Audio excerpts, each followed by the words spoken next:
For me, food is all about family. Delicious! And those special moments when we come together over a mouth-watering meal. This is the kind of pie that says, I love you.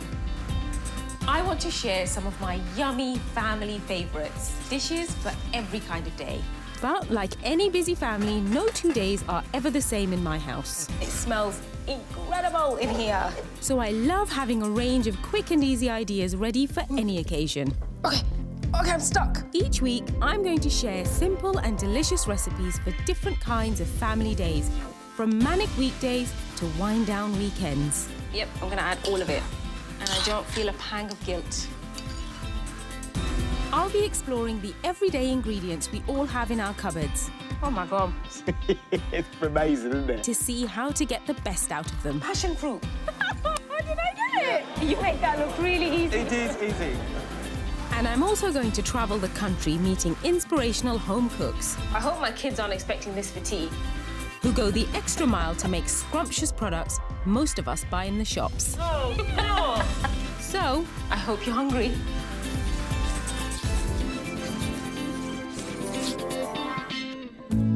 We all have those days when the cupboards look bare, but it's just too easy to keep going to the shops and buying more. I don't love shopping, so if I can avoid the supermarket and eke out what I've got in the house for one last day, it makes me really happy. Makes me feel like supermom.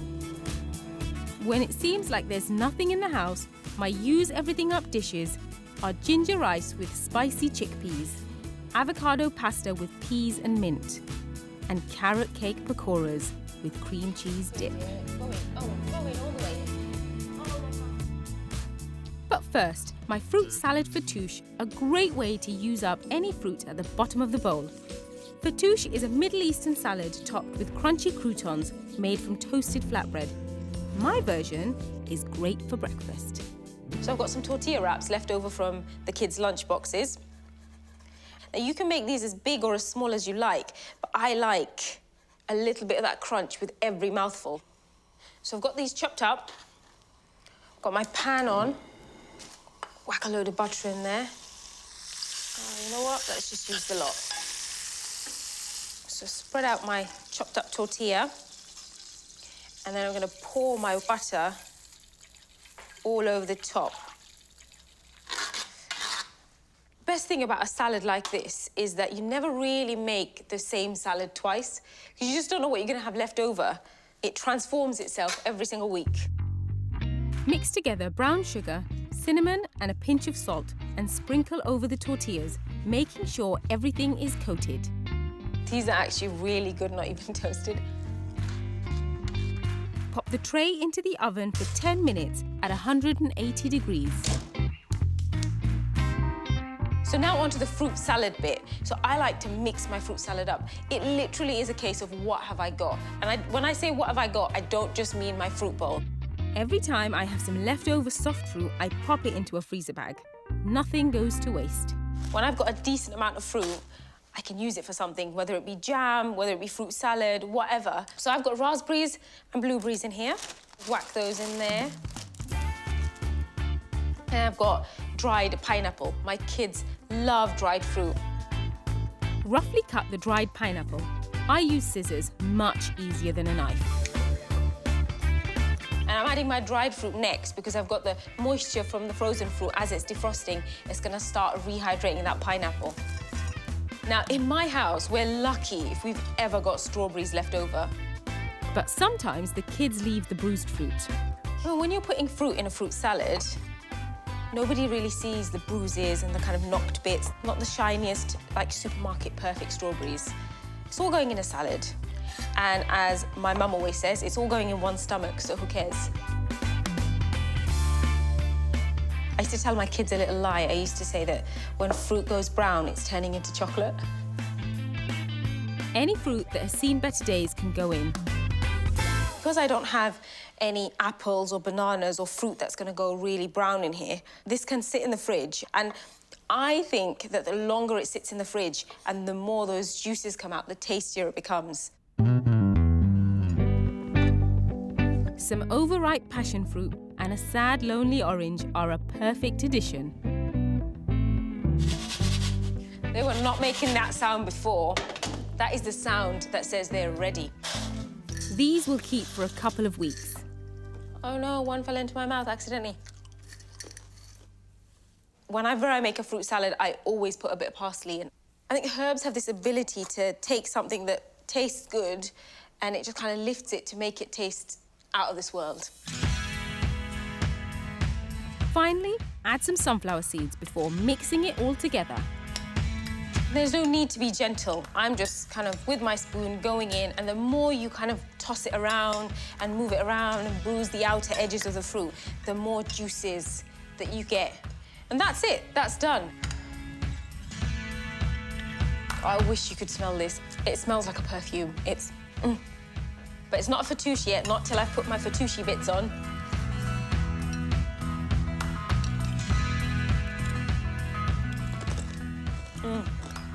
My husband always tells me that I make something out of nothing. Sometimes it just works out. Fruit Salad Fattoush. It's a little bit of magic conjured from nothing.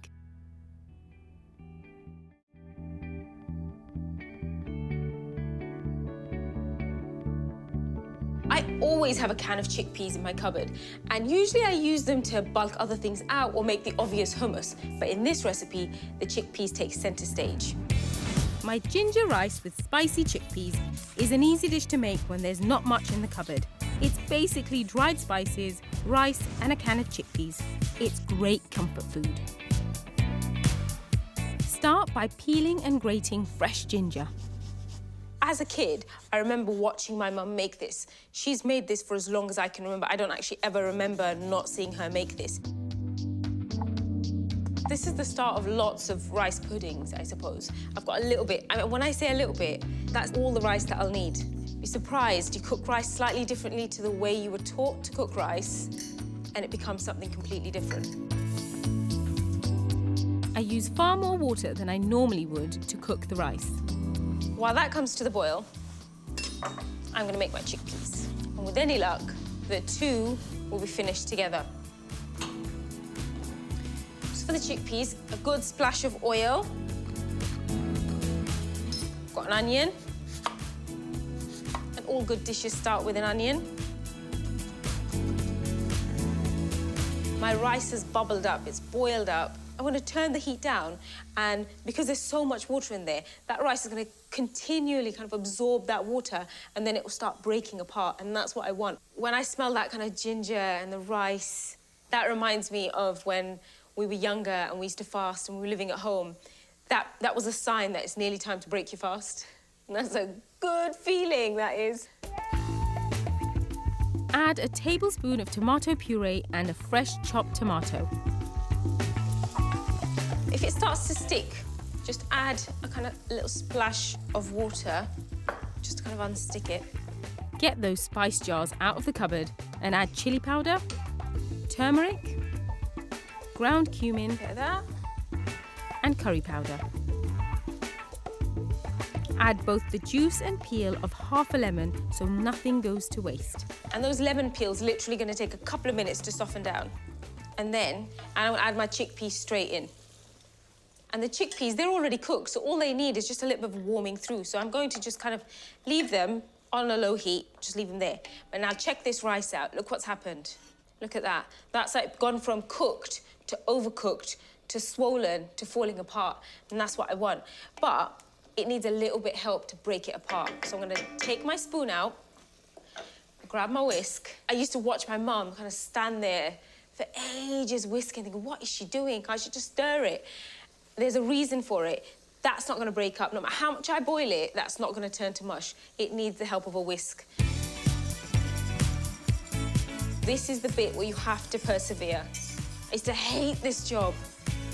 See, if I wanted to, I could get all modern and stick a stick blender in here. But then that would become a paste, and that would not work. Okay, I admit it, there is a lot of butter, 200 grams, but it transforms the rice. And now I just keep whisking. And this is kind of like almost emulsifying it. And it goes from being like a nice rice pudding to like eye-wateringly something else. So my rice pudding's done. All I need is some coriander Mix in coriander and it's ready to serve. That for me is it's home on a plate. That is my comfort. And then with those spicy chickpeas on top, it's like comfort, filling, mum, all in a bowl. And all I've got to do is find myself a nice spot on the couch and get comfortable. Ginger rice with spicy chickpeas. It takes dinner from a can to a whole new level. When there's little food in the house, herbs and spices can really come to your rescue. Whilst I've grown up using spices, food writer Roopa thinks some cooks are intimidated by them. It's interesting, in Britain I feel people are a lot more adventurous with herbs and a little bit timid when it comes to spices. And I think it would be lovely if we could just get to know our spices a little bit more because they are key seasonings. Yeah, seasoning and spices, I would never have put them in the same sentence. They do the same job as salt and pepper do, but, you know, with a bit more gumption. Roopa has come up with a foolproof plan of how to create a perfect spice blend every time. I think quite often people are sort of mystified by the sheer variety of spices and don't know what to do with them. Demystify it, go on. All I've done is just organise them into separate categories. Right. Some spices, like cumin, are particularly nutty, whilst others might be sweet, citrusy or astringent. Astringent is, I stopped short of saying bitter, but it's sort of got a nice back of the palate kind of feel. So turmeric, yes, you know. Everything my mum cooked has a little bit of turmeric in it, so it's something that I grew up with yellow fingers. Other groupings include heat, like chilies and paprika, less ferocious warming spices, like black peppercorns, and sour flavours, like tamarind.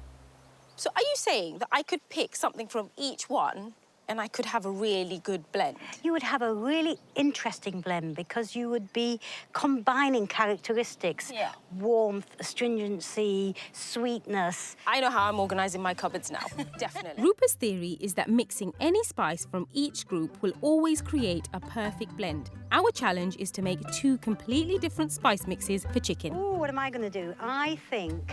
It's like pick and mix. I know.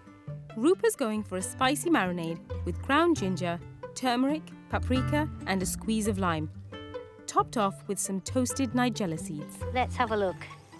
Yes, Oh, look. that's what we want. That's it. Oh, I love that sizzle.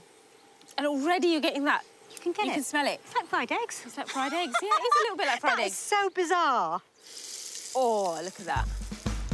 I'm experimenting with a dry spice rub using cardamom, fennel, mustard seeds, sesame seeds for a nutty flavour, and Szechuan peppercorns for an extra added kick.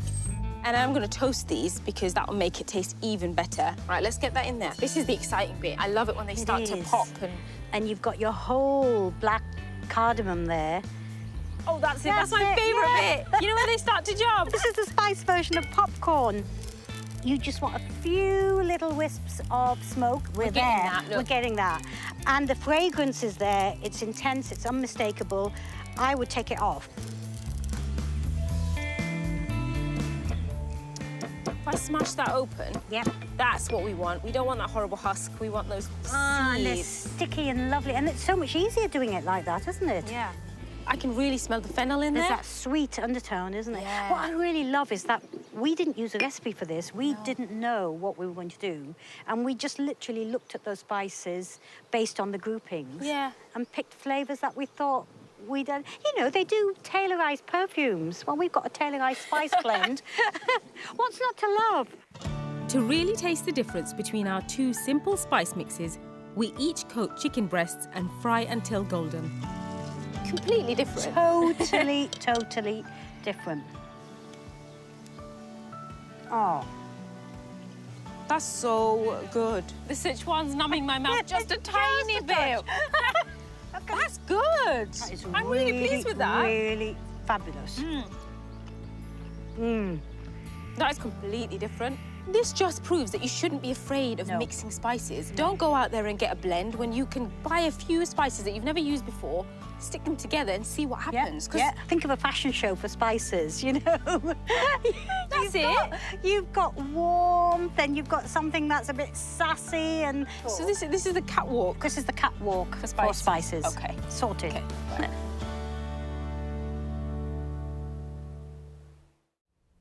I always seem to have a spare avocado knocking about in the fruit bowl, and I've always got some pasta in the cupboard and peas in the freezer, and this is where this recipe came from. My avocado pasta with peas and mint has probably the easiest sauce that I've ever made. Hardly any cooking required, just blitz the sauce ingredients in a blender. First thing I want to do is get my linguine cooked.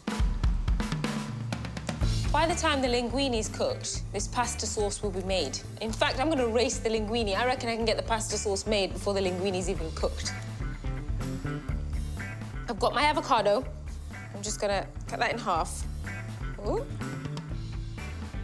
So for this, you want a perfectly ripe, really soft, smooth avocado. And that's usually where my avocados end up, because I buy them with the best intentions, and then they just kind of sit there, and I'll eat half on a piece of toast, and the rest will just kind of sit there. And this is really good if you've got an avocado that's really, really ripe and even a little bit brown. It doesn't matter. Drop the avocado and 2 cloves of garlic into the blender. Then melt 2 tablespoons of coconut oil. So I'm going to add the zest and juice of a lemon, and this is going to make it really zingy, really fresh. You want to get the juice of that lemon in straight away, otherwise the avocado is going to start going brown. I can't believe I'm competing with my linguine. Oh, come on. Like, linguine takes, what, 7, maybe 8 minutes? Definitely going to finish this before this linguine is done. Add in the melted coconut oil and 6 leaves of fresh mint. Season with a pinch of salt and blend until you get a smooth paste. Oh, got it. Okay. So it looks a little bit thick, and I want it to be thick enough to coat the linguine, but not too thin. But it does need a kind of a splash of water. So if you find that yours is a little bit thick, add a splash of water, and then lid back on, and then give it a quick whiz. That's better. Oh, let's have a look. Yeah, there you go. It's a bit... it's a little bit faster. So that's my avocado sauce done, my linguine done. Not bad, right, for bits that I found lying around in the kitchen. I know it might seem a little bit unusual, cold sauce, hot pasta, but as soon as I start to mix it in, that's just gonna warm that sauce through, so there's no need to cook it. Add defrosted frozen peas and mix into the sauce. Can you believe it?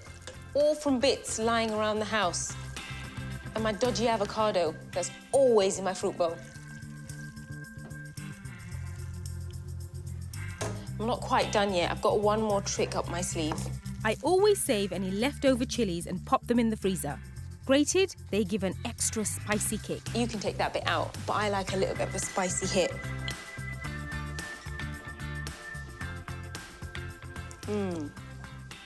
Somehow, that is even more satisfying a meal, knowing that I've kind of conjured it up with little bits lying around the house.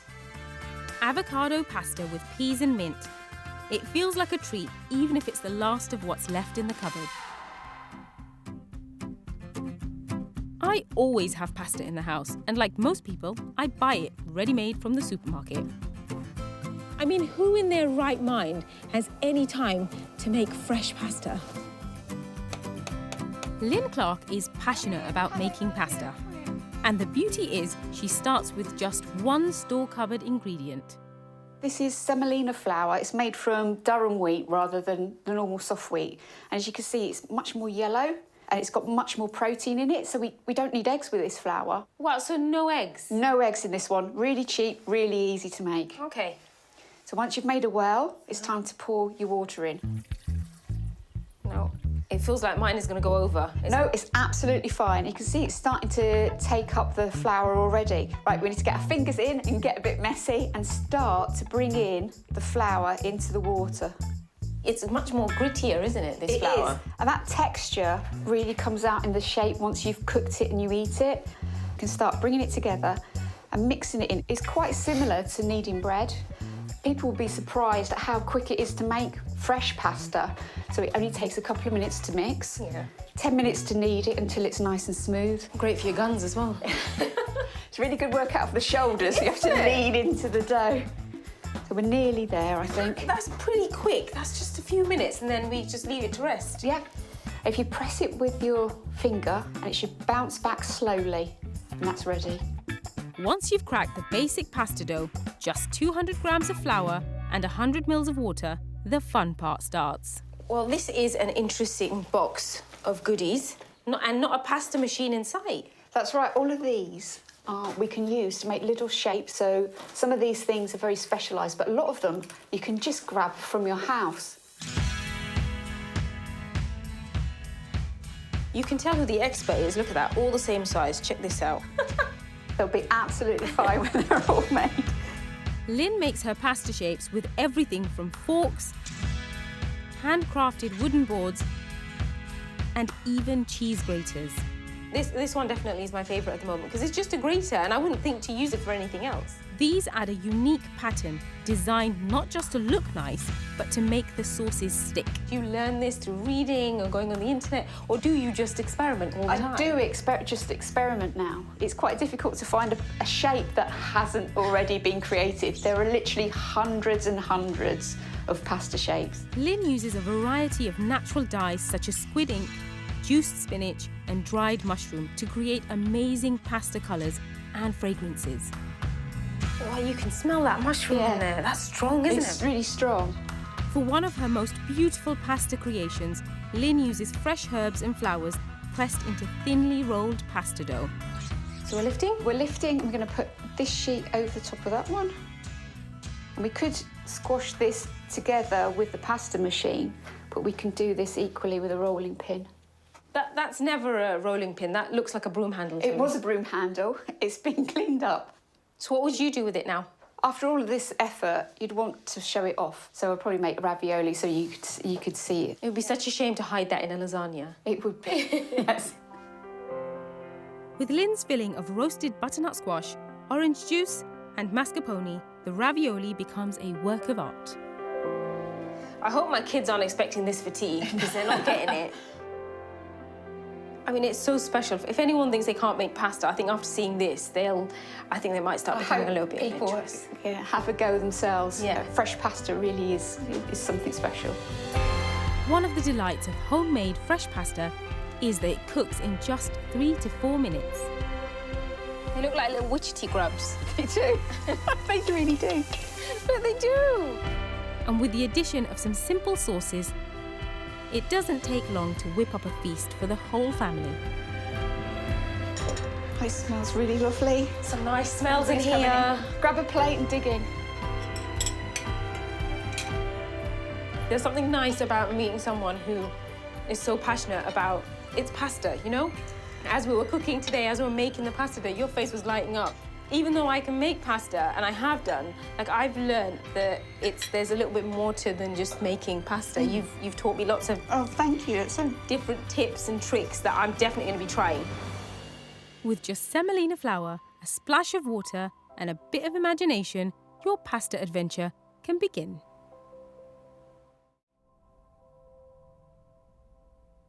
Whenever I buy carrots, I always seem to have 3 left over. Now, that's not enough to feed all 5 of us, but it's perfect for a carrot cake. But I found a really fun way of eating my carrot cake. Carrot cake pakoras are one of my crazy middle-of-the-night ideas. I deep fry carrot cake just like a traditional pakora and serve hot with a cool sweet cream cheese dip.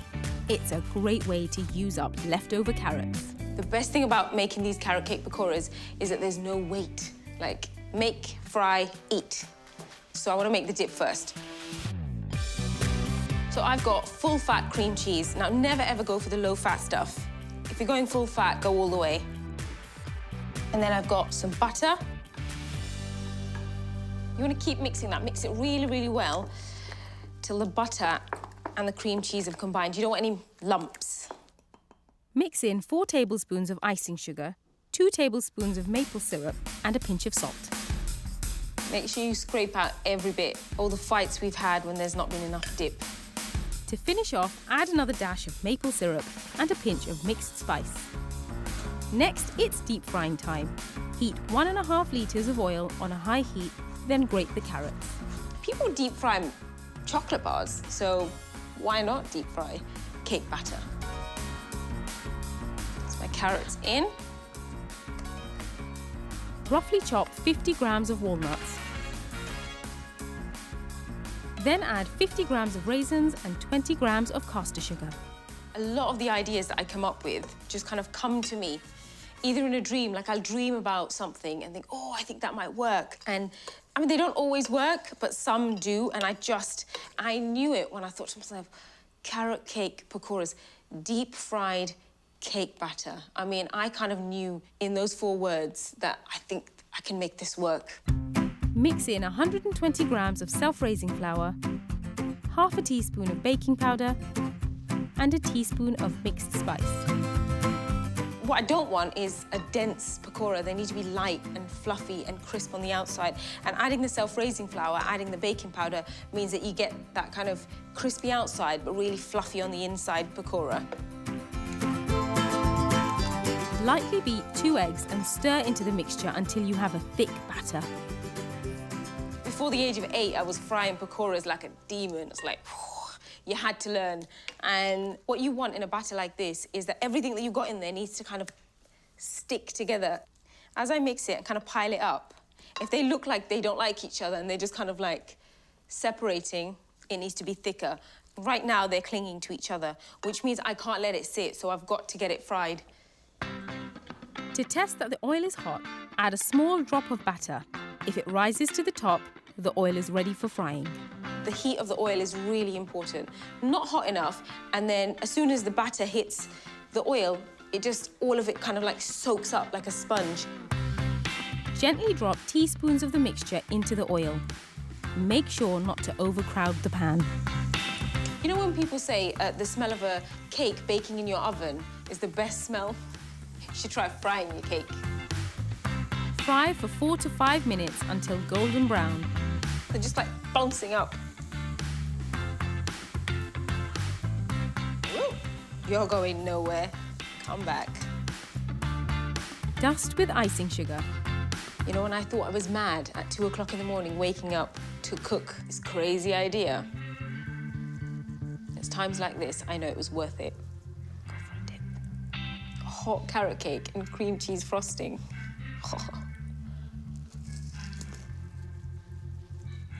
I'm gonna say it. That is carrot cake improved. Carrot cake pakoras with cream cheese dip. A delicious way to say goodbye to your leftover carrots. Okay, just one. Just one. Go on, go for the dip. Go in all the way in. Oh my god. Why don't you guys go sit at the table and then I'll bring the rest, shall I? Yeah. Okay. Thanks, William. Oh, you take that. For me, going a few days without a food shop is a win. Okay, go on, I'll have one more. Delicious. Making delicious family meals out of nothing is a double win.